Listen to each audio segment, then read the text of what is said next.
فرمائے گا. اے پاک پروردگار یا ارحم الراحمین ہم پر رحم فرما دے. یہ وقت مدد ہے, یہ وقت کرم ہے باری تعالیٰ, ہم پر رحم فرما دے, ہم پر کرم فرما دے اے باری تعالیٰ.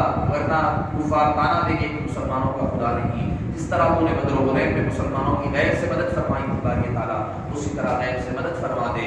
ہمارے مساجد کی حفاظت فرما, ہمارے جان مال عزت آبرو کی حفاظت فرما, شریعت محمدی کی حفاظت فرما, قرآن کریم کی شریعت کی حفاظت فرما, نوجوانوں کی حفاظت فرما اے باری تعالیٰ. ہندوستان میں غریب الوطنی میں باری تعالیٰ اسلام کو شاد اور آباد فرما دے اے باری تعالیٰ. اس کو وہی شان اور شوکت عطا فرما دے اے باری تعالیٰ. اسلام کے پرچم کو بلند سے بالا فرما دے اے باری تعالیٰ. اس کا بول بالا فرما دے اے باری تعالیٰ. ہمیں اسلام کی خدمت کرنے کی توفیق نصیب فرما اے پاک پروردگار. ہمیں وہ زندگی نصیب فرما دے جو تو اور تیرے حبیب پاک پسند فرماتے ہیں اے باری تعالیٰ. ہم سے وہ چیزوں کو روک لے اس سے تیری اور تیرے حبیب پاک کی ناراضگی کا باعث بنتا ہے اے باری تعالیٰ. ہمیں جتنے بیمار ہیں انہیں شفا کلی عطا فرما, جتنے بیمار ہیں انہیں شفا کلی عطا فرما.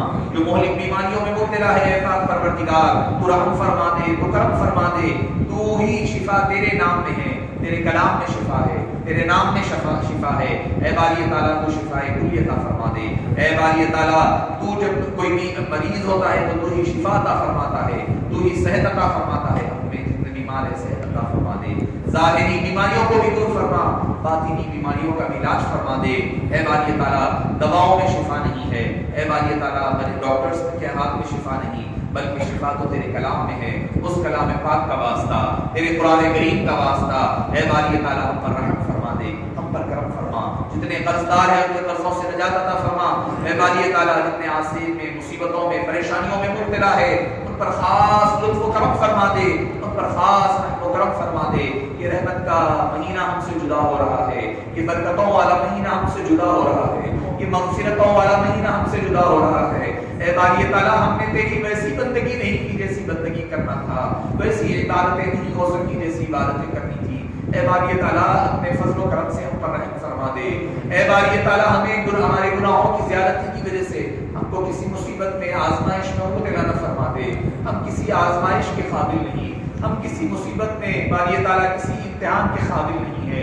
ہم کو کسی آزمائش میں مبتلا نہ فرما دے, ہم کو کسی آزمائش میں مبتلا نہ فرما دے اے باری تعالیٰ. تو کریم ہے, کرم کرنا تیرا کام ہے, ہم پر رحم فرما دے اے باری تعالیٰ. تو اپنے دست مبارک سے ہمیں پیدا فرمایا ہے, اپنے دست مبارک سے پیدا کر کے ہمیں دوزخ میں اور عذاب میں نہ ڈال دے اے باری تعالیٰ. ہم جنت کی بھیک مانگتے ہیں, دوزخ سے نجات مانگتے ہیں باری تعالیٰ. ہم پر رحم فرما دے, ہم کو جنت عطا فرما دے, دوزخ سے نجات عطا فرما دے اے باری تعالیٰ. تیری رحمت اور کرم نوازیاں مانگتے ہیں باری تعالیٰ.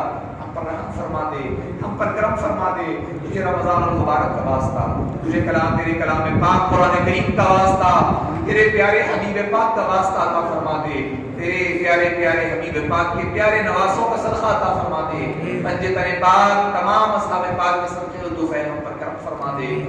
ہمارے گناہوں کو معاف فرما دے, ہمارے خطاؤں کو درگزر فرما دے باری تعالیٰ. ہمارے والدین کی عمر دراز فرما, ان کے سائے عاطفت کو ہم پر دین پر سلامت باکرامت فرما دے اے باری تعالیٰ. ان پر اسی طرح رحم فرما جس طرح انہوں نے بچپنے میں ہم پر رحم فرمایا تھا اے باری تعالیٰ. ہماری اولاد کو نیک و صالح بنا, متقین کا امام بنا اے باری تعالیٰ. ان کو اچھی صحبتیں, اچھے عقائد عطا فرما, ان کے عقائد کی حفاظت فرما, ان کی صحبتوں کو پاک فرما دے, ان کو دین دنیا اور آخرت کی بھلائیوں سے سرفراز فرما دے اے باری تعالیٰ.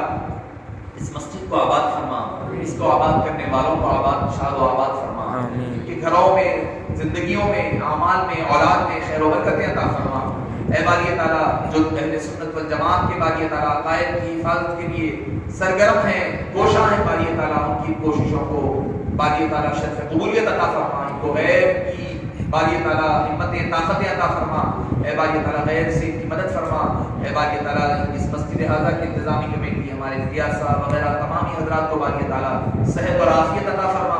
مسجد اعظم کے امام صاحب, خطیب صاحب, مولانا صاحب, جو حضرات انتظامی کمیٹی کے صدر صاحب, محتوی صاحب, تمامی حضرات کو باری تعالیٰ ان کو اور حوصلے اور قوت عطا فرما, ان پر رحم اور کرم فرما. ان کے گھروں میں, زندگیوں میں خیر و برکت عطا فرما. ان کی آل اور اولاد کو شاد اور آباد فرما اے باری تعالیٰ. جن لوگوں نے ہم سے دعاؤں کی درخواست کی باری تعالیٰ, ان پر رحم فرما, ان پر کرم فرما, کاروبار میں وسعت عطا فرما, برکتیں ترقیاں عطا فرما, حلال کمانے حلال خرچ کرنے کی توفیق نصیب فرما, جو بے روزگار ہے ان کے روزگار میں برکتیں عطا فرما, جو برسر روزگار ہے ان کے روزگار میں برکتیں عطا فرما, تجارت پیشہ حضرات کے باری تعالیٰ تجارتوں میں برکتیں عطا فرما. اے باری تعالیٰ ہمیں جو تو نے رحم فرما کر کے ہمیں رمضان میں جو عبادتوں کا شرف عطا فرمایا, باری تعالیٰ رمضان کی مبارکباد بھی ہمیں یہ جاری و ساری رکھنے کی توفیق نصیب فرما. جو مانگا اسے قبول فرمائے. باری تعالیٰ ہمیں مانگنا بھی نہیں آتا, باری تعالیٰ تو بہتر جانتا ہے ہمارے لیے کیا بہتر ہے, وہ بہتر چیزیں عطا فرما دے. اے باری تعالیٰ ہمارا شمار رمضان کے قدردانوں میں فرما دے, ہمیں ناقدری سے محفوظ فرما.